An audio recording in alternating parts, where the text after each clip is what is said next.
মুআজ্জাজ মুকাররম সম্মানিত মুসল্লিয়ানে কেরাম, আল্লাহ সুবহানাহু ওয়া তাআলার দরবারে অফুরন্ত শুকরিয়া যে মহান রব্বুল আলামিন পবিত্র এই রবিউল আউয়াল মাসে পবিত্র জুমার দিনে জুমার পূর্ব মুহূর্তে আল্লাহর গড় মসজিদে আসা ও বসার তৌফিক দান করেছেন।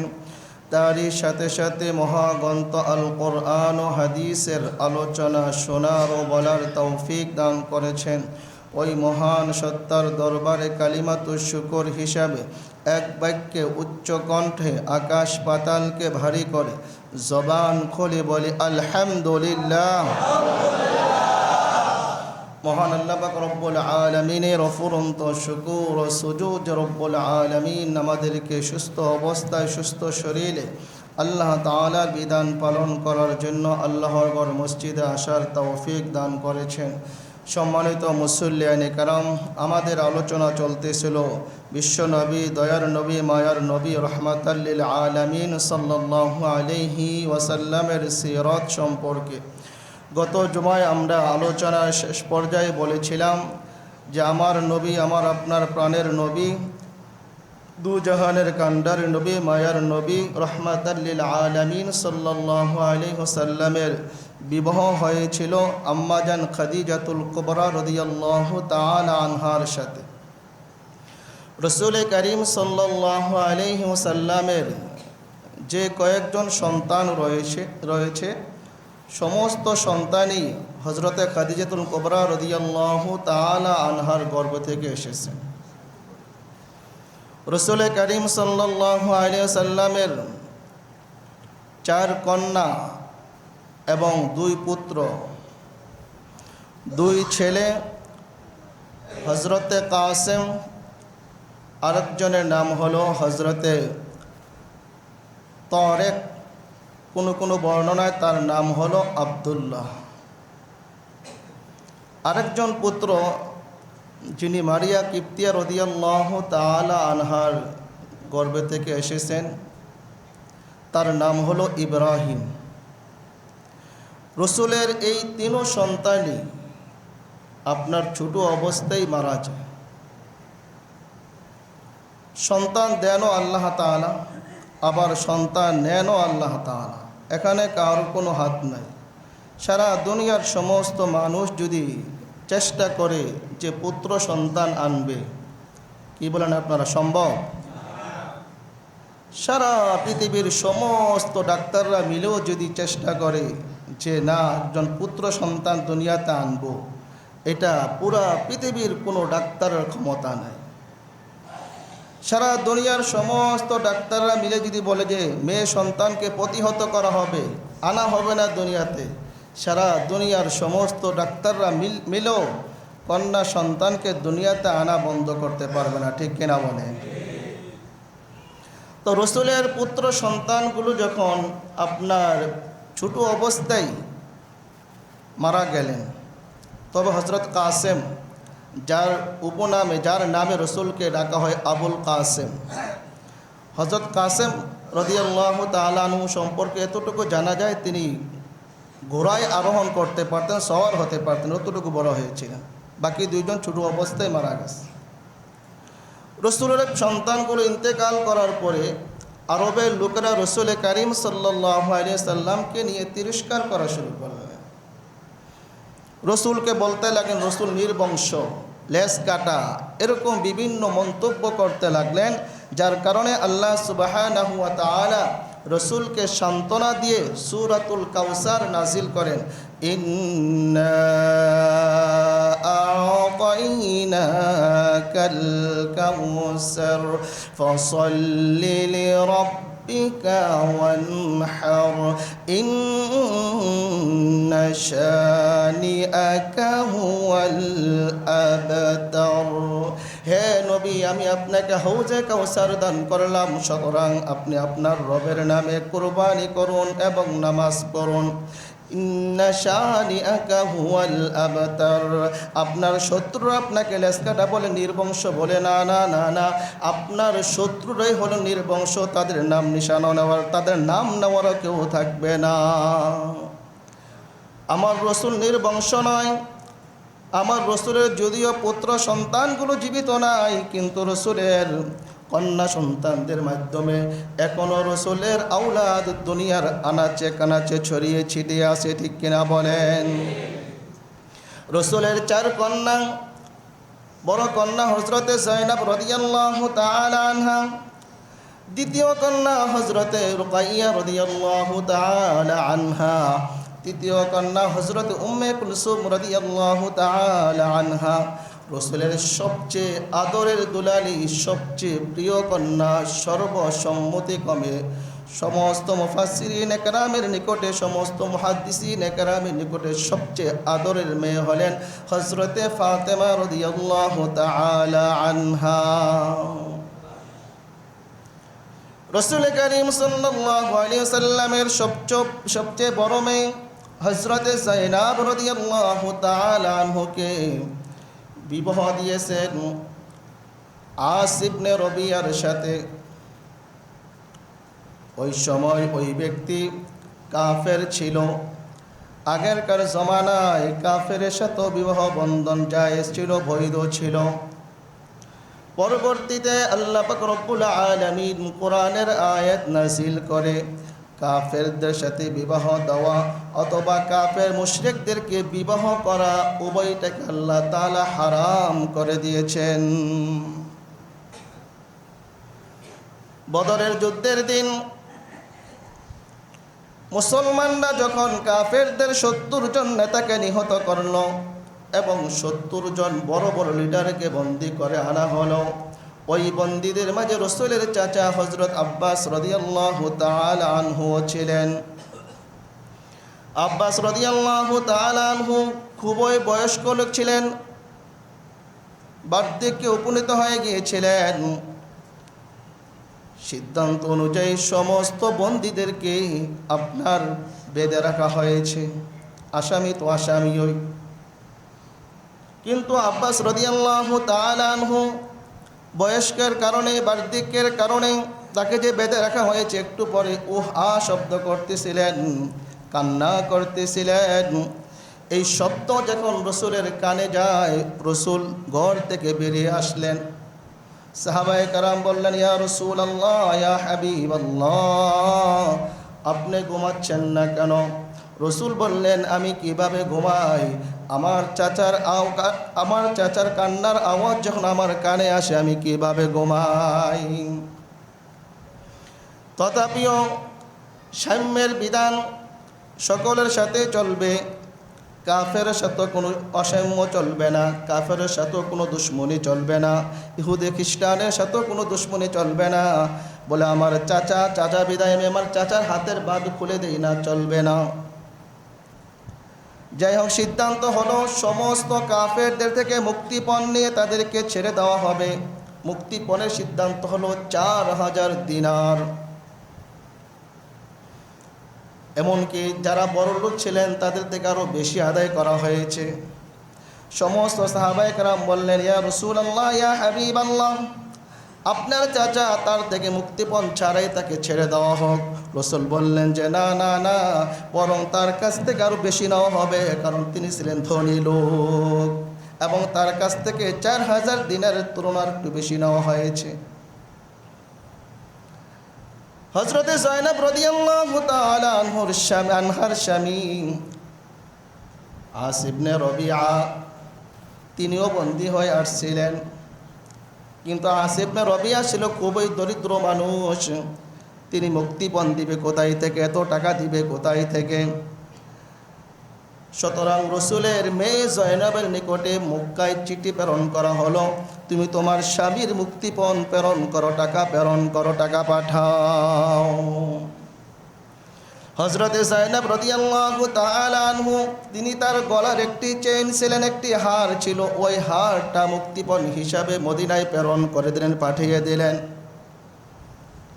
রসুলের দরবারে যখন ওই হারটুকু পেশ করা হলো, রসুল দেখার সাথে সাথে তার 2 চোখ দিয়ে পানি ঝরতে লাগলো, কান্না ঝরতে লাগলো, কান্না করতে লাগলেন। কারণ এই যে হারটা, এই হারটা ছিল রসুলের স্ত্রী খাদিজা রাদিয়াল্লাহু তাআলা আনহার। আর এই খাদিজা রাদিয়াল্লাহু তাআলা আনহা তার এই হারটা তার আদরের মেয়ে, বড় মেয়ে জয়নব রাদিয়াল্লাহু তাআলা আনহার বিবাহের সময় মোহর হিসাবে দিয়েছিলেন, যৌতুক হিসাবে দিয়েছিলেন। যেহেতু স্বামী স্ত্রীর ব্যাপার, স্বামী স্ত্রীকে আদর করে দিয়েছেন, আর ওই হার স্ত্রী তার মেয়েকে দিয়েছেন। ওই হার দেখে রসুল তার স্ত্রীর কথা মনে পড়ে গেল, যার কারণে রসুল করিম সাল্লাল্লাহু আলাইহি সাল্লামের অজান্তে চোখ দিয়ে পানি বের হয়ে গেল। খাদিজা রাদিয়াল্লাহু তাআলা আনহার মৃত্যুর পরে রসুল করিম সাল্লাল্লাহু আলাইহি সাল্লাম খাদিজার জীবদ্দশায় যাদের সাথে সম্পর্ক ভালো ছিল, যাদের সাথে খাদিজা রাদিয়াল্লাহু তাআলা আনহা উঠা বসা করেছেন, যাদের সাথে তার বন্ধুত্বপূর্ণ আচরণ ছিল, খাদিজা রাদিয়াল্লাহু তাআলা আনহার মৃত্যুর পরে রসুল ওই সমস্ত মহিলাদের নিকটে নিজের পক্ষ থেকে হাদিয়া প্রেরণ করছেন। সুবহানাল্লাহ। এটাই ইসলামের মূলনীতি। আমার আপনার বাবা যাদের সাথে উঠা বসা করেছেন, আমার আপনার মা যাদের সাথে উঠা বসা করেছেন, তাদের মৃত্যুর পরে তাদের বন্ধুদের সাথে উত্তম ব্যবহার করলেও বাপ মা কী হয়ে যান? খুশি হয়ে যান। সুবহানাল্লাহ। এই জন্য খাদিজা রাদিয়াল্লাহু তাআলা মৃত্যুর পরে রসুল খাদিজা যে সমস্ত লোকদের সাথে, যে সমস্ত মহিলাদের সাথে সম্পর্ক ছিল, তাদের নিকটে হাদিয়া প্রেরণ করছে। এবার রসুল করিম সাল্লাল্লাহু আলাইহি ওয়াসাল্লাম বলেন, ও আমার সাহাবায়ে কেরাম, তোমরা যদি সম্মতি হও, তোমরা যদি রাজি থাকো, তোমরা যদি খুশি থাকো, তোমরা যদি বলো, তাহলে এই যায়েনব রাদিয়াল্লাহু তাআলা আনহার এই হারটুকু তার নিকটে ফিরিয়ে দেওয়া হবে। রসুল বলেন না যে আমি ফিরিয়ে দেব। আমরা হলে কি বলতাম? আমি যদি আমার সমাজের নেতা হইতাম, আমার মেয়ে বন্দি হয়ে আসলে, আমার মেয়ের জামাতা বন্দি হয়ে আসলে, এক সাবধান, আমার মেয়ের জামাতের ব্যাপারে কোনো কথা বলা যাবে না, আমার মেয়ের ব্যাপারে কোনো কথা বলা যাবে না, আমার মেয়ের কোনো মুক্তিপণ লাগবে না, মুক্তিপণ ছাড়াই আমার মেয়ে কি মুক্ত। আমার সন্তান অন্যায় করেছে, আমি নেতা, সাবধান, আমার ছেলেকে জেলখানা বন্দি করা যাবে না। দেশে পুরা পৃথিবীতে এমনই চলতেছে। মানে আমরা ক্ষমতার অপব্যবহার যেটাকে বলি। শরীয়তের বিধান ছিল যেই অন্যায় করুক, হোক আমি দেশের প্রধানমন্ত্রী, আমার ছেলে যদি অন্যায় করে তাকে আরও কঠিন শাস্তির সম্মুখীন করতে হবে, আমার মেয়ে যদি অন্যায় করে তাকে আরও কঠিন শাস্তির সম্মুখীন করতে হবে। এটাই শরীয়তের বিধান ছিল। কিন্তু আমরা শরীয়ত মানি না। আমার ছেলে অন্যায় করলে কিছুই না, অন্যের ছেলে অন্যায় করলে একবারে চেপে ধরি। অন্যের ছেলে সামান্য অন্যায় করলে সেটাকে আমরা খুব ভালোভাবে কী করি? পাকড়াও করি, তাকে ধরার চেষ্টা করি। কিন্তু আমার আপনার সন্তান, আমি নেতা, আমার সন্তান অন্যায় করলে এটা কিছুই না। রসুল কীভাবে বলছেন? রসুল দেখেন, রসুল রাষ্ট্রপ্রধান। বদরের যুদ্ধের সময় কিন্তু রসুল রাষ্ট্রপ্রধান, মক্কার মদিনার রাষ্ট্রপ্রধান রসুল। তখন রসুল বলেন নাই যে এই আমার মেয়ের হার আমার মেয়ের কাছে ফিরাই দেয়, বলে নাই। রসুল বলছেন যদি তোমরা যদি রাজি থাকো, তোমরা যদি বলো, তাহলে তোমরা ফিরাই দিতে পারো। আমি ফিরাই দেবো এটা আমি বলি নাই। রসুল বলে তোমরা যদি চাও, তোমরা যদি বলো, তাহলে তোমরা ফিরাই দাও। কথা সুন্দর, কি সুন্দর কথা দেখছেন, কত চমৎকার কথা। রসুল তো ইচ্ছা করলেই বলতে পারতেন যে আমার মেয়ের হার, আমার মেয়ের কি লাগবে না? মুক্তিপণ লাগবে না। আমার মেয়ের জামাইয়ের কি লাগবে না? মুক্তিপণ লাগবে না। মুক্তিপণ ছাড়াই তাদেরকে ছেড়ে দেওয়া হবে না, মুক্তিপণ দিতেই হবে, দিতেই হবে। চাচার কাছ থেকে মুক্তিপণ আদায় করেছেন, আর বেশি আদায় করেছেন। আর নিজের মেয়েরও কি মুক্তিপণ ছাড়া তার মেয়ের জামাইকে ছাড়ে নাই, হার প্রেরণ করেছেন। দেখার পরে নিজের স্ত্রীর স্মৃতি তো দেখার পরে অজান্তে চোখ দিয়ে পানি বের হয়ে আসলেন। বললেন যে তোমরা যদি রাজি থাকো, তোমরা যদি চাও, তাহলে ফিরাই দিতে পারো। সাহাবায়ে কেরাম সকলে আনন্দ চিত্তে এক বাক্যে বললেন যে না, আমরা এই হার আপনার কন্যা যায়েনব রাদিয়াল্লাহু তাআলা আনহার কাছে ফিরিয়ে দেব। সুবহানাল্লাহ। রাসূল করিম সাল্লাল্লাহু আলাইহি সাল্লাম সাথে সাথে তার মেয়ের জামাইকে বলে দিলেন, তুমি মক্কায় গিয়ে আমার মেয়েকে পাঠায় দিবা, আমার মেয়েকে মদিনায় প্রেরণ করে দিবা। যাই হোক, পুনরায় যখন আবার এই আমর ইবনুল আস ইবনে রবিআ, আমর ইবনুল আস একজন বড় সাহাবী, আর আস ইবনে রবিআ হলেন কি, উনি হিন্দু ছিলেন, পরবর্তীতে মুসলমান হয়েছে। পুনরায় যখন আবার সিরিয়ায় ব্যবসা করতে গেলেন, তাকে আবার পাকড়াও করা হলো, আবার বন্দি করা হলো, এবারও তাকে ছেড়ে দেওয়া হলো। এবার তিনি মক্কায় এসে, বিশাল বড় ব্যবসায়ী ছিলেন, তার কাছে যারা পাওনা দাওনা ছিলেন সকলের পাওনা দাওনা পরিশোধ করে তিনি প্রকাশ্যে বললেন যে আমি এখন থেকে মুসলমান হয়ে গেলাম, কালিমা পড়লেন, লা ইলাহা ইল্লাল্লাহু মুহাম্মাদুর রাসূলুল্লাহ। তিনি সাথে সাথে বললেন যে আমি কেন মক্কায় এসে ইসলাম ধর্ম গ্রহণ করলাম। হয়তো মক্কার লোকেরা বলতে পারে যে আমি তাদের ব্যবসায়িক টাকা পয়সা নিয়ে তাদের ব্যবসায়িক টাকা পয়সা মেরে দেব, অথবা লোকেরা বলবে যে আমি পাকড়াওর ভয়ে আমি ইসলাম ধর্ম গ্রহণ করেছি না, আমি পাকড়াও বলে ইসলাম ধর্ম গ্রহণ করি নাই, বরং আমি স্বেচ্ছায় খুশি মনে আমি ইসলাম ধর্ম গ্রহণ করেছি। সুবহানাল্লাহ। তাহলে যায়েনব রাদিয়াল্লাহু তাআলা আনহুকে বিয়ে দিয়েছিলেন আস ইবনে রবিআর সাথে। রাসূলের অপর দুই মেয়ে হজরতে রুকাইয়া উম্মে কুলসুমের কিন্তু প্রাথমিক পর্যায়ে বিবাহ হয়েছিল আপনার দুই কাফেরের সাথে, আবু লাহাবের দুই ছেলের সাথে, উতবা এবং উতাইবার সাথে। তাদের সাথেও যখন বিবাহ ছাড়াছাড়ি হয়ে গেল, পরবর্তীতে রসুলের দুই কন্যা, প্রথম কন্যা, 2 নম্বর কন্যা হজরতে রুকাইয়া রাদিয়াল্লাহু তাআলা আনহাকে বিবাহ দেওয়া হলো হজরতে উসমানে গনি রাদিয়াল্লাহু তাআলা আনহুর সাথে। উসমানে গনি, এই রুকাইয়া রাদিয়াল্লাহু তাআলা আনহু 3য় হিজরিতে তিনি ইন্তেকাল করেন।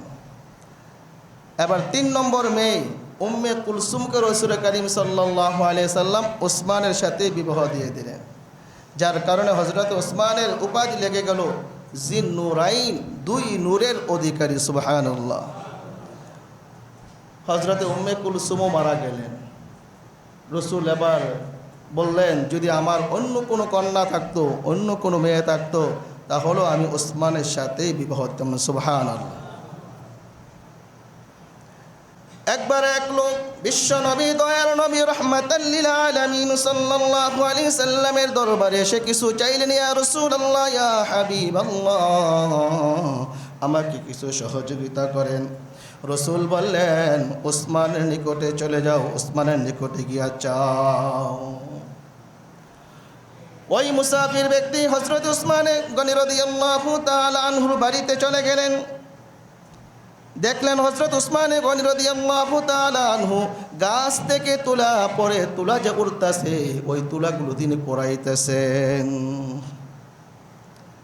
তুলা আছে না, তুলা চেনেন না, তুলা গাছ আছে না, তুলা গাছ থেকে আপনার তুলা যখন পেকে গেছে ওগুলা ছিটে ছিটে যখন পড়তেছিল, উঠতেছিল, দেখতেছেন উসমান ওগুলোকে কোরাইতেছেন, ওকে টোকাইতেছে।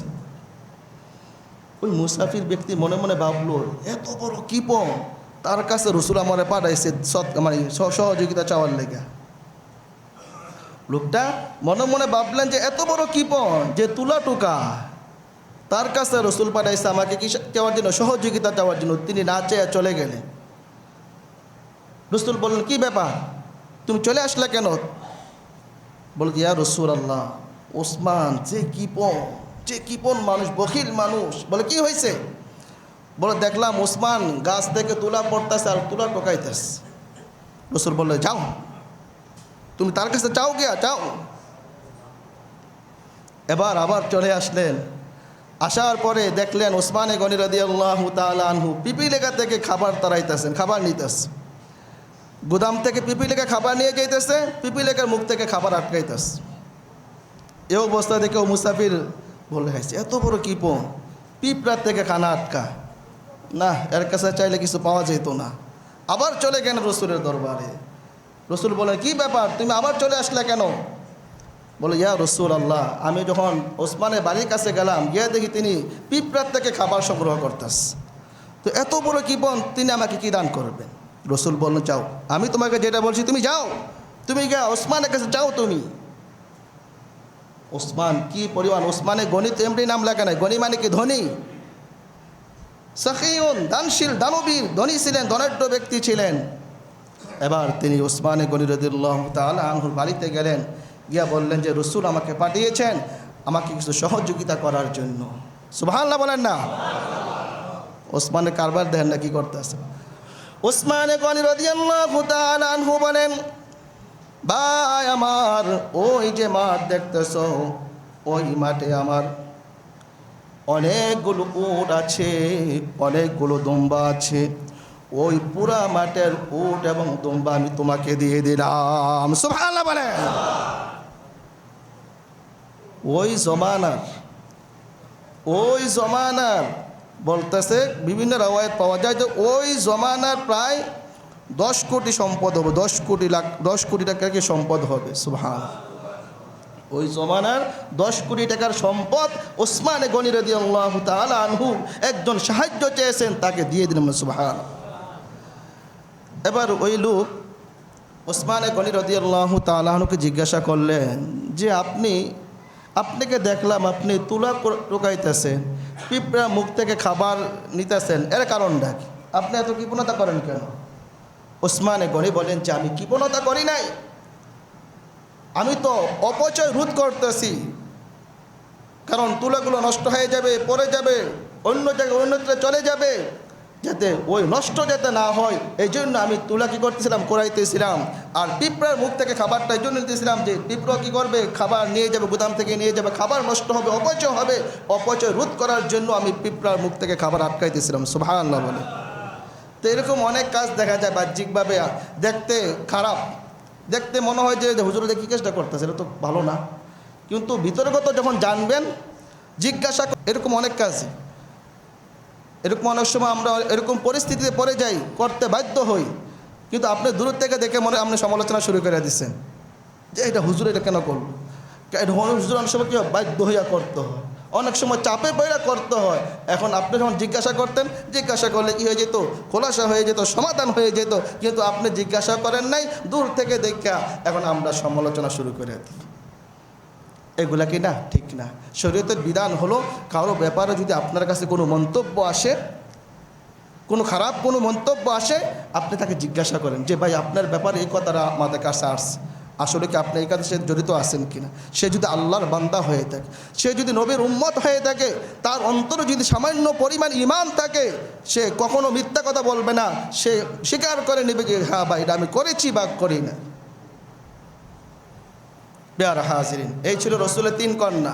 এবার সর্বশেষ কন্যা, সবচেয়ে আদরের কন্যা, জান্নাতি মহিলাদের সরদার ফাতিমাতু সাইয়্যিদাতু নিসাই আহলিল জান্নাহ। এই জান্নাতি সরদারকে বিবাহ করার জন্য তো চতুর্দিক থেকে বিবাহের প্রস্তাব আসতেছে। হযরত আবু বকর সিদ্দিক প্রস্তাব দিয়েছেন, রসুল নাকচ করে দিয়েছেন। আবু উমর বিবাহের প্রস্তাব দিয়েছেন, রসুল নিষেধ করে দিয়েছেন। এবার সকল সাহাবায়ে কেরাম বলতেছে, আলী তুমি যাও, তুমি গা বিবাহের প্রস্তাব দিলেই তোমার প্রস্তাব রসুল করিম সাল্লাল্লাহু আলাইহি সাল্লাম গ্রহণ করে নেবেন। সুবহানাল্লাহ। আলী রাদিয়াল্লাহু তাআলা আনহু খুবই লাজুক মানুষ ছিলেন, খুবই লজ্জা পাইতেন, লাজুক মানুষ ছিলেন। তো সাহাবায়ে কেরাম, রসুল একবার বসা আছেন, তাকে ঠেলে ঠুলে পাঠাইছেন রসুলের দরবারে যে গিয়া তুমি প্রস্তাব দাও, বা তুমি গিয়া রসুলের সামনে শুধু বসো, বসলে রসুল বুঝতে পারবো। সবাই ঠেলে ঠুলে পাঠাইছেন। হযরত আলী রাদিয়াল্লাহু তাআলা আনহু এক দরজাটা ঢুকছেন, আরেক দরজাটা বাইরে গেছেন, রসুলের সামনে বসে নাই, রসুলের কোনো বিবাহ সংক্রান্ত কথাই বলেন না। আবার সাহাবায়ে কেরাম হযরত আলী রাদিয়াল্লাহু তাআলা বললেন, যাও তুমি যাও, তুমি রসুলের দরবারে যাও, রসুলের সামনে বসো, তোমার মুখ খুলে বলতে হবে না, তুমি গেলেই রসুল বুঝবে যে তুমি বিবাহের জন্য আসছো। সুবহানাল্লাহ। আলী রাদিয়াল্লাহু তাআলা আনহু রসুল করিম সাল্লাল্লাহু আলাইহি সাল্লামের সামনে গেলেন। রসুল বললেন, আলী বিবাহ করবা, বিবাহ করার জন্য কি আছে? বলে, ইয়া রাসূলুল্লাহ সম্বল তো নাই, আজকে তো আমরা সম্বল খুঁজি, জামাই লাখ লাখ কোটি কোটি টাকা আছে কিনা, ব্যাংক ব্যালেন্স আছে কিনা, গাড়ি বাড়ি এই সেই আছে কিনা, কত কিছু খুঁজি, আমার মেয়ের না কি খাওয়াই। বলে, ইয়া রাসূলুল্লাহ এই ঢালটা আছে, বলতেছে এটা বিক্রি করে বাজার সদাই করো, তোমার সাথে আমার মেয়েকে বিবাহ দেওয়া হবে। ছেলে দেখতে হবে। ধন সম্পদের দিক তাকাইলে হবে না। ছেলে কর্মঠ কিনা, ছেলে ধার্মিক কিনা, ছেলে আল্লাহওয়ালা কিনা, ছেলে নামাজি কিনা, সেটা দেখেন। আপনি টাকা পয়সা খুঁজেন, আমরা টাকা পয়সা খুঁজি, টাকা পয়সার পিছনে দৌড়াদৌড়ি করি, কিন্তু ছেলে নামাজি না, ছেলে ধার্মিক নয়, ছেলে পরহেজগার নয়। একটা কথা আগেও বলছিলাম, এটা একজন মাইন্ড করছিল, যে বলছিলাম যে ছেলে খারাপ না ভালো সার্টিফিকেট আমাদের কাছ থেকে নেবেন, যার কারণে এক লোক মাইন্ড করছে। এটা মাইন্ড করার কি আছে আমি কিছু বুঝি না। এলাকার কোন ছেলে ভালো, কোন ছেলে ধার্মিক, এটা সবচেয়ে ভালো জানে কে? মসজিদে যারা আসে তারাই তো ভালো, ঠিক না? কি করেন আপনারা, কি বলেন? যারা নামাজ পড়ে না তারা যতই আপনার স্ট্যান্ডার্ড ফ্যামিলি হোক তারা ভালো? আমি বললে তো হইব না। রসুল বলছেন যে যতই স্ট্যান্ডার্ড হোক, যতই বড় লোক হোক, যতই কোটিপতি হোক, তার মধ্যে যদি দিন না থাকে, ধার্মিকতা না থাকে, সে মুসলমানের কাতারে পড়ে না, ঠিক কিনা বলেন? সুতরাং যারা মসজিদে আসবে, যারা দিনদার মুত্তাকি পরহেজগার, যেই যুবক মসজিদে আসবে, ফজরে আসবে, এশারে আসবে, রসুল বলছেন সে ভালো। রসুল বলছেন কি? সে ভালো। যে ফজরে নামাজে আসবে, যে এশারে নামাজে আসবে, যে 5 ওয়াক্ত নামাজে আসবে, সে ভালো। এখন আমরা যদি এই কথা বলি যে আমাদের কাছে জিজ্ঞাসা করবেন, এটা কি অন্যায় হয়ে গেল? যারা নামাজ পড়ে না, যারা বেনমাজি, আমাদের কাছে আসলে আমরা তাকে সাপোর্ট দিয়ে দেবো যে সে খুব ভালো। আর যারা নামাজ পড়ে, দিনদার, ধার্মিক, আল্লাহওয়ালা, পরহেজগার মানুষ, আমাদের কাছে জিজ্ঞাসা করলে আমরা বলবো সে খারাপ? কখনো তো হতে পারে না। এটা নিয়মে, এটা যে আপনি কোন এলাকা বিবাহ করাতে যাবেন, আপনার ছেলেকে মেয়ে বিবাহ দিতে যান, অথবা আপনার মেয়েকে বিবাহ করাতে যান, ওই এলাকার ইমামকে জিজ্ঞাসা করবেন যে এই ছেলেটা কেমন। ওই এলাকার ইমামকে জিজ্ঞাসা করবেন মেয়েটা কেমন, তাহলে আপনি কি পেয়ে যাবেন? আপনি সমাধান পেয়ে যাবেন, অবশ্যই পেয়ে যাবেন। যদি ইমাম সাহেবের ওই মেয়ে সম্পর্কে ধারণা থাকে, ওই ছেলে সম্পর্কে ধারণা থাকে, ইমাম সাহেব বলে দেবে যে না, এই ফ্যামিলির লোকেরা ভালো, এই ফ্যামিলির লোকেরা মুত্তাকি পরহেজগার, আল্লাহওয়ালা, নামাজ পড়ে, সুদ ঘুষের সাথে তারা জড়িত না, জিনা ব্যভিচারের সাথে তারা জড়িত না, মেয়েগুলো পর্দা করে, পর্দাশীল, ছেলেটা ভালো। কিন্তু অনেক লোক তো আছেন, জিজ্ঞাসা করলে আরও লাগাইয়া দেয়, ফ্যামিলি ভালো, দিনদার, মুত্তাকি পরহেজগার, আল্লাহওয়ালা, কিন্তু জিজ্ঞাসা করছে, বলে তোর মেয়ে এটা কোনো ফ্যামিলি হইল নাকি? এটা কোনো ফ্যামিলি হইল? এই ফ্যামিলির সাথে আত্মীয় করতে আসছেন কি? এরকম হয় না? হয়নি বলেন? আমি অবাস্তব কিছু বলতেছি? সমাজের যে বাস্তব চিত্র, আইসা জিজ্ঞাসা করছে আপনাকে, আপনি জানেন সে ভালো, তারপরে অনেক লোক আছে বলে দেন না এই ফ্যামিলি ভালো না, এই ফ্যামিলির সাথে আত্মীয় করেন না। কেন ভাই? এটা ক্ষতিটা আপনি কেন করতে গেলেন? আপনার কি লাভ হবে? আজকে যদি আপনি ভালো দিক কথা বলে, বাস্তবিক পক্ষ যদি ভালো থাকে, ভালো দিকটা যদি আপনি বলে দিতেন আর বিবাহ হইতো, তাহলে তো আপনি তো সব পেয়ে যেতেন। আর আপনি যে বললেন যে ভালো না, খারাপ, আপনি যে বলে দূর করে দিলেন, এটার কারণে আল্লাহর কাছে কাল কিয়ামতের ময়দানে আপনাকে জবাবদিহি করতে হবে। কেন তুমি মিথ্যা কথা বললা? কেন তুমি মিথ্যা কথা বলে একটা বিবাহ ধ্বংস করে দিলে, একটা বন্ধন তুমি শেষ করে দিলা? আল্লাহর কাছে জবাবদিহি করতে হবে। আর যদি আমি বাস্তবটা বলবো, মিথ্যাও বলবো না, আবার মিথ্যা মানে আপনার কি আছে ফ্যামিলি ভালো না, সেখানে আমি মানে কী করলাম যে খুব ভালো বললাম, সেটাও বলা দরকার না, যেটা আছে সেটাই বলবো। আপনাকে যদি কেউ জিজ্ঞাসা করুক কোনো ফ্যামিলি সম্পর্কে, কোনো মেয়ে সম্পর্কে, কোনো ছেলে সম্পর্কে, আপনি যেটা জানেন, ভালো যেটা জানেন, ভালো হলে ভালোটা বলবেন, আর খারাপ হলে খারাপটাই বলবেন। বাড়াইও বলবেন না, কমায়ও বলবেন না, অতিরঞ্জিত করা যাবে না, বাড়াবাড়ি ছাড়াছাড়ি করা যাবে না। আলী রাদিয়াল্লাহু তাআলা আনহুর সাথে ফাতেমা রাদিয়াল্লাহু তাআলা আনহার বিবাহ হয়ে গেল। রাসূল কারীম সাল্লাল্লাহু আলাইহি সাল্লাম ফাতেমা রাদিয়াল্লাহু তাআলা আনহার বিবাহের মাঝে যে উপঢৌকন দিয়েছিলেন, একটি চাদর, একটি বালিশ, যে বালিশের মাঝে খেজুরের ছাল ভরা ছিল,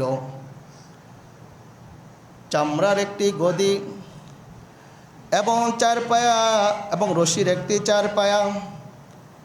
আপনারা হয়তো অনেকে দেখছেন, আমরা ছোটোবেলায় দেখছি, রশি দিয়ে আপনার কি চকি বানাইছে, রশির চকি দেখছেন না? অনেকে হয়তো দেখছেন। তো ওই রশির চকি কী করছেন, রসুল তার মেয়েকে হাদিয়া দিয়েছেন বিবাহের মধ্যে। দেখেন, 2টা মাটির কলস, 3টা পানপাত্র, একটা ছিল বড় পানি রাখার জন্য, আর দুইটা ছিল ছোট পাত্র পানি নিয়ে পান করার জন্য। একটা ছিল জাতা, ওই জাতা দ্বারা ফাতেমা রাদিয়াল্লাহু তাআলা আনহা তিনি নিজে পিষতেন, নিজে ঘরের সংসারের সমস্ত কাজ কারবার করতেন। কল্পনা করা যায়, দুজাহানের সর্দারের মেয়ে নিজে সব কাজ নিজের হাতে করে। হাদিসের মধ্যে পাওয়া যায় ফাতেমা রাদিয়াল্লাহু তাআলা আনহা নিজের হাতে সব কাজ কারবার করার কারণে প্রায় সময় তার শরীরের কাপড় ময়লা থাকতো। ফাতেমা রাদিয়াল্লাহু তাআলা আনহাকে লোকেরা বললেন, ও ফাতেমা, তোমার আব্বার কাছে গনিমতের মাল এসেছে, বাবার কাছে যাও, আলীকে পাঠাও, বাবার কাছে গিয়ে বলো একজন খাদেমের কথা, একজন খাদেম দিলে তোমার কাজে সহযোগিতা করবে। আলী রাদিয়াল্লাহু তাআলা আনহু রাসূলের দরবারে চলে গেলেন। গিয়ে দেখলেন রাসূল করিম সাল্লাল্লাহু আলাইহি ওয়াসাল্লাম সাহাবায়ে কেরামকে নিয়ে বসে আছেন। আলী রাদিয়াল্লাহু তাআলা আনহু লজ্জার কারণে, শরমের কারণে রাসূলের কাছে কিছুই চাই নাই, কিছুই না বলে চলে আসলেন। এবার ফাতেমা রাদিয়াল্লাহু তাআলা আনহা নিজে গেলেন। রাসূল করিম সাল্লাল্লাহু আলাইহি সাল্লাম বললেন, মা চলুনি, তুমি কেন এসেছো? রাসূল ফাতেমা রাদিয়াল্লাহু তাআলা আনহা বলেন, ইয়া রাসূলুল্লাহ, ইয়া হাবিবাল্লাহ, সারাদিন সংসারের কাজ করার কারণে আমার প্রায় সময় আমার কাপড় চোপড়গুলো ময়লা থাকে। আপনার দরবারে দাসী বান্দি এসেছে, একজন যদি বাদী আমাকে দিতেন আমার কাছে সহযোগিতা করার জন্য, তাহলে কতই না ভালো হইতো। রাসূল বললেন, মা, পরকালকে ভয় করো, নিজের কাজ নিজে করো। আমি তোমাকে এমন একটা আমল শিখাইয়া দেই, যে আমলের কারণে, যে আমলটা করলে তোমার সব কাজ সহজে সমাধান হয়ে যাবে। সুবহানাল্লাহ বলেন। ও ফাতেমা, যখন রাত্রে ঘুমাতে যাবে, ও ফাতেমা, রাত্রে যখন ঘুমাতে যাবে 33 বার পড়বে সুবহানাল্লাহ, 33 বার পড়বে আলহামদুলিল্লাহ, আর 33 বার পড়বে আল্লাহু আকবার, আর একবার পড়বে আশহাদু আল্লা ইলাহা ইল্লাল্লাহু ওয়াহদাহু লা শারীকা লাহু ওয়া আশহাদু আন্না মুহাম্মাদান আবদুহু ওয়া রাসূলুহু। এই আমলটা যদি তুমি প্রতিদিন রাত্রে করতে পারো ফাতেমা, তাহলে একজন গোলাম, একজন দাসী বাদীর চেয়েও তোমার জন্য উত্তম হয়ে যাবে। বলুন সুবহানাল্লাহ। এবং তোমার কাজে সহযোগিতা হয়ে যাবে। সুবহানাল্লাহ। রাসূলের মেয়ে, আদরের মেয়ে, নিজে সব কাজ নিজে করেছেন। আর আমাদের তো এখন আমাদের স্ত্রীদের, মেয়েদের, বোনদের অবস্থা, একটু টাকা পয়সা হয়ে গেলেই চাকর লাগবে, গোলাম লাগবে, দাসী লাগবে, বাদী লাগবে, কাজের মেয়ে লাগবে, কাপড় ধোয়ার জন্য একজন লাগবে, রুম মোছার জন্য একজন লাগবে, সন্তান লালন পালন করার জন্য একজন লাগবে। সন্তানকে পর্যন্ত আমরা লালন পালন করতে চাই না, যার কারণে এই সন্তানগুলো বড় হওয়ার পরে বাপ মার প্রতি তাদের আদর, স্নেহ, মায়া, মমতা, ভালোবাসা থাকে না। ঠিক কিনা বলে? কারণ আমাদের তাদের প্রতি মায়া মমতা নাই, ভালোবাসা নাই, ও মানুষ দিয়ে পালতাছি, যার কারণে এই সন্তানগুলো বড় হইলে বাপ মাকে আদর স্নেহ করে না, বাপ মাকে ভালোবাসে না, বাপ মাকে শ্রদ্ধার চোখে দেখে না। কেন দেখে না? কারণ আমি তো ছোটোবেলা থেকে লালন পালন করি নাই, আদর স্নেহ করি নাই, মায়া মমতা করি না। প্যারে হাজিরিন, এই ছিল রসুলের যে আপনার 4 মেয়ে, এই 4 মেয়েকে এই কয়েকজন লোকদের সাথে কী করা হয়েছে? বিবাহ দেওয়া হয়েছে। আল্লাহ তাআলা আমাদের সকলকে রসুলের জীবনী থেকে, রসুলের কন্যাদের জীবনী থেকে শিক্ষা গ্রহণ করে আমরা আমাদের জীবনকে সুন্দর করবার তৌফিক দান করেন।